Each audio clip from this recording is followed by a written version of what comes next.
আমি দেলোয়ার শেখ সৌদিতে আসার পরে কুত্তার মতন আফাইয়া গেছে গরু মাংস পোলাও। আর এখন আমার টাকা দেওয়ার মন চাই না। এই বালুকা ন্যাশনাল ব্যাংকে টাকা ছাড়ছি। আর এই টাকার কারণে সৌদিতে আসার পরে কি কি করছো তোমরা? ওই খানকির বোতান আমার বিদেশের টাকা কেলা কেলা খাইছস। আর আমার টাকাটা কারটাই, আমার টাকাটা আমার কাছে বুঝাই দিবে কার কাছে দিছস। তো কোন বাবার কাছে দিছস? চুত মারানি খানকির বাচ্চারা।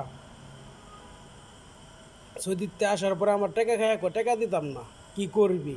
হুমকি দেয়, সব কিছুর আশা ছাইরা দেই, তোরে মাইরা লাম।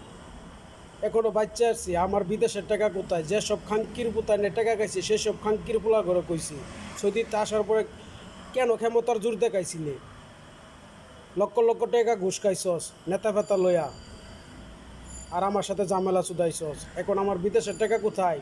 আমি দেলোয়ার শেখ, আমার টাকা চাই, বুঝো নাই? আমার টাকা খাইয়া কুরকুরি চুদাইবা আর আমি চুপ থাকবো, আর আমার বাড়িতে হুমকি দাও টাকার আশা ছাইরা দে। টাকা কি চুদাইয়া না তোমার বোনের গার মারার টাকা? যে मैं टका छोड़ दिएगा, क्यों छोड़ दिएगा? मेरा টাকা दिएगा। খাল্লি বাল্লি ভালোবাসা, ভালোবাসার দিন নাই, ভালোবাসার মানুষ নাই। যদি থাকতো তাহলে তো বুঝতামই। টাকা দাও, টাকা দাও। কোন কোন খানকির বুতারে টাকা গাইছো এগর আপুস কইরা কইতাছি যে এগর বল যে টাকা দেওয়ার লাইগা। আমার মান সম্মানের ক্ষতি করবি, তখন মান সম্মানের চিন্তা করবো না। আমি দেলোয়ার শেখ, সৌদিতে আসার পরে লক্ষ লক্ষ টাকা খাইছো, কুত্তার মতন আফায়া খাইছো। বিলাতি কুত্তা হয়ে গেছিলা, পাগলা কুত্তা, বুঝো নাই?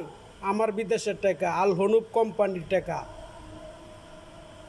সৌদিতে আসার পরে যারা আমি ছুটিতে আসছি আমাকে আবার ঢুকতে দেও নাই কেন?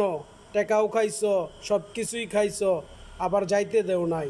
তোমার বাবার টাকা না, তোমার বাবার টাকাতে বিদেশ গেছিলাম, বুঝো নাই? রাখি আল্লাহ মারে কি, আমার টাকা চাই। হোয়াই? এস মুশকিলা? Anything wrong? May I think মাফি রং?